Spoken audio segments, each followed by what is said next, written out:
Module ৩। এসো আমরা এবার ব্যাংকিং সম্পর্কে শিখি।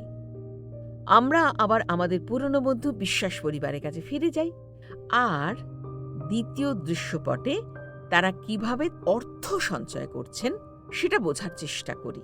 ধারাবাহিক প্রক্রিয়ার মাধ্যমে তোমরাও ব্যাংকিংয়ের সাথে পরিচিত হবে। এইভাবে তোমরা ব্যাংক অ্যাকাউন্টের উপযোগিতাকে বুঝতে পারবে। একটা ছোট্ট পার্লারে ১ বছরের জন্য কাজ করে প্রিয়া অভিজ্ঞতা সঞ্চয় করে গ্রামে চালু হতে যাওয়ায় একটা বিউটি পার্লারের চেনে অ্যাপ্লাই করে। ইন্টারভিউতে সে উত্তীর্ণ হয় এবং নতুন পার্লারে কাজে যোগ দেয়।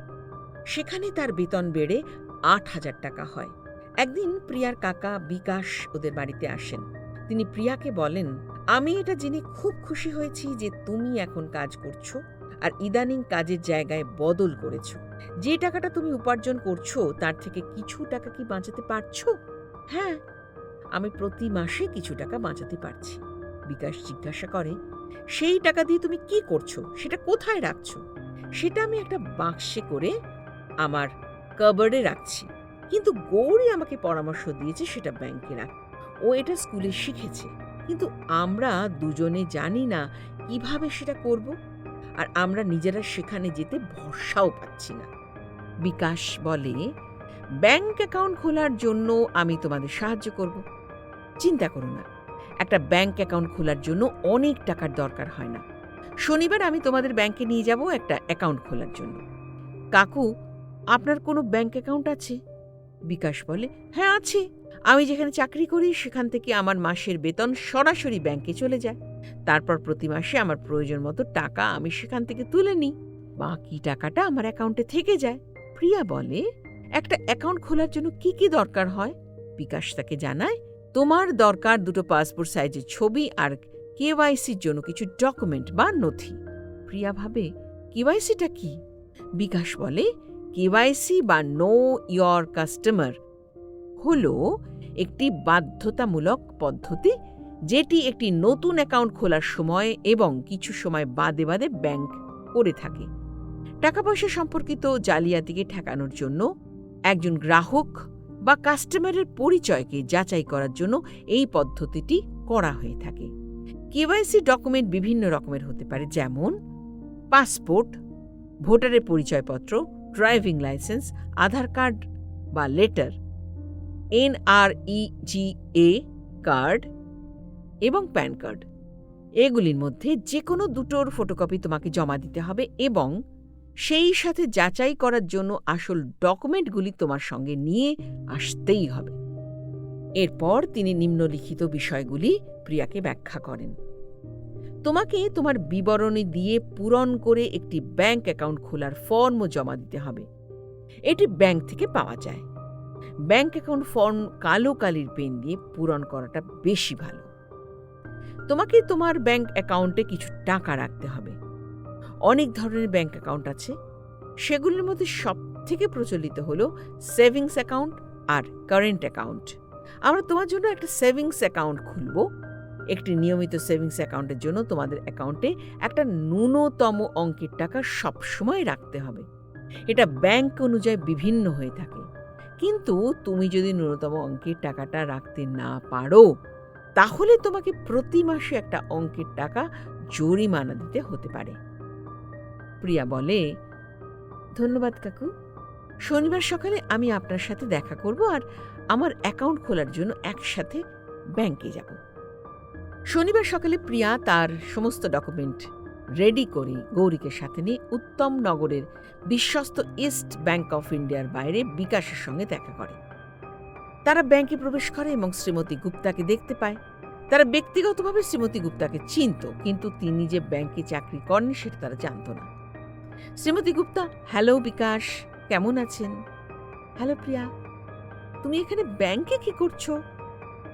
বিকাশ বলে, হ্যালো শ্রীমতী গুপ্তা, আমি তো ভালো আছি।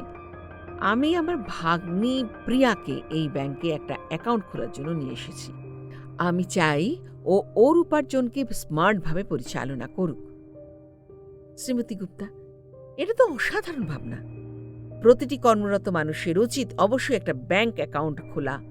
যাতে তারা তাদের অর্থকে সুরক্ষিত রাখতে পারে আর বিচক্ষণতার সাথে ব্যবহার করতে পারে। শ্রীমতী গুপ্তা একটি ফর্ম নিয়ে আসেন এবং প্রিয়াকে ফর্ম পূরণ করতে অনুরোধ করেন। প্রিয়া তার সঙ্গে আনা নথি শ্রীমতী গুপ্তাকে দেখায়। শ্রীমতী গুপ্তা বলেন, প্রিয়া, তুমি সঙ্গে আনা ফটোকপিতে স্বাক্ষর করো এবং ফর্মের জায়গায় ছবিগুলো লাগাও। কোনো দরকার লাগলে আমি এখানে আছি। প্রিয়া যে ফর্ম পূরণ করছে সেই রকম একটা ফর্মের নমুনা তুমি দেখতে পারো। বিকাশ যেহেতু প্রিয়াকে ফর্ম পূরণ করার জন্য সাহায্য করছে, প্রিয়া তাকে প্রশ্ন করে যাচ্ছে। প্রিয়ার প্রশ্নের উত্তরগুলি এখানে দেওয়া হলো। প্রতিটা ক্ষোভে শুধুমাত্র একটা করে বড় হরফের অক্ষর লিখতে হবে। প্রতিটি শব্দের পরে একটা করে ক্ষোভ ফাঁকা রাখা উচিত। গ্রাহকের ধরন সাধারণ কর্মচারী অথবা সাধারণ যাচাই করা হবে। দ্বিতীয়ত, পেশার ক্ষেত্রে সার্ভিস বাছা হওয়া উচিত, কেননা তার নিজস্ব কোনো ব্যবসা নেই। পেশা আয়ের ক্ষেত্রে মাসিক বা বাৎসরিক আয় হওয়া উচিত। তার মোবাইল নাম্বার তাদের কি দরকার লাগবে?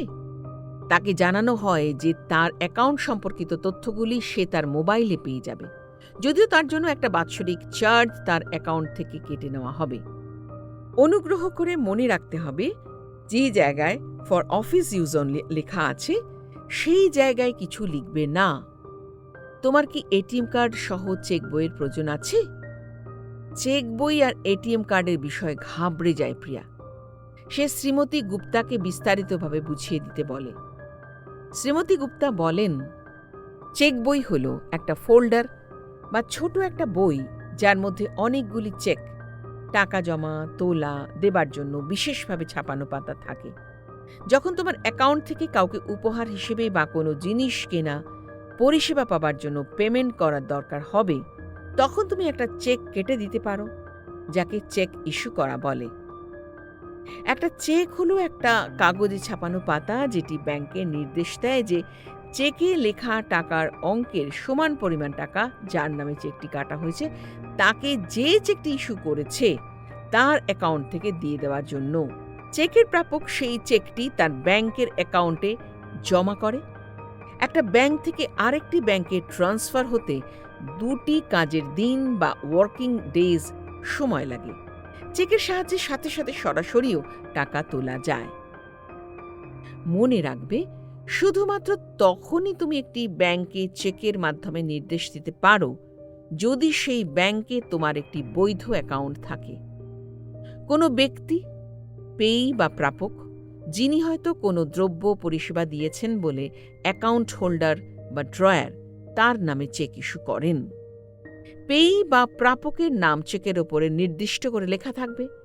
কোনো কোনো ক্ষেত্রে পেয়ী বা প্রাপকের নাম যদি অনিশ্চিত থাকে, তাহলে যে ব্যক্তি ব্যাংকে চেক জমা দেবেন, বেয়ারার, তার নামেও চেক দেওয়া যেতে পারে।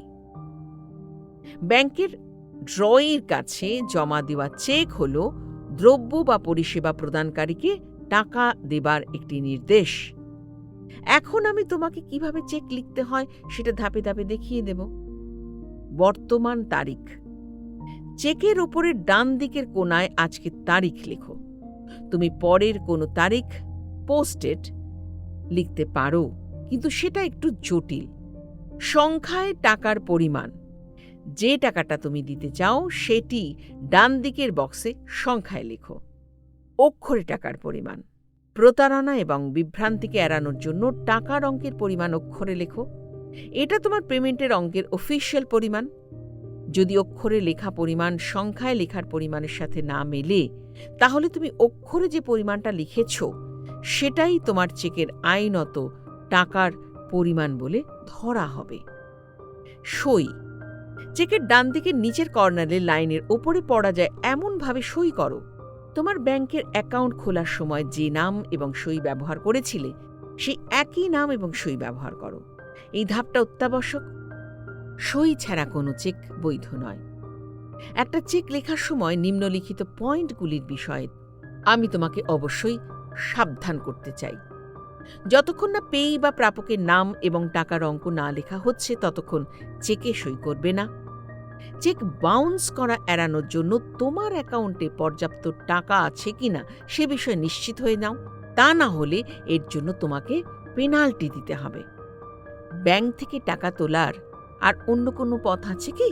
শ্রীমতী গুপ্তা বলেন, টাকা তোলার জন্য তুমি এটিএম কার্ড অথবা উইথড্রয়াল স্লিপ ব্যবহার করতে পারো।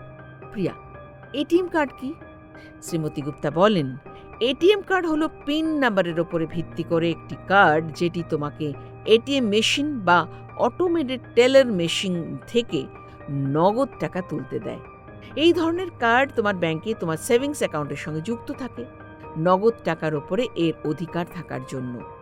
যখন তুমি এটিএম থেকে নগদ টাকা তুলে নেবে, সাথে সাথে সেই টাকা তোমার অ্যাকাউন্ট থেকে বাদ চলে যাবে বা ডেবিট হয়ে যাবে।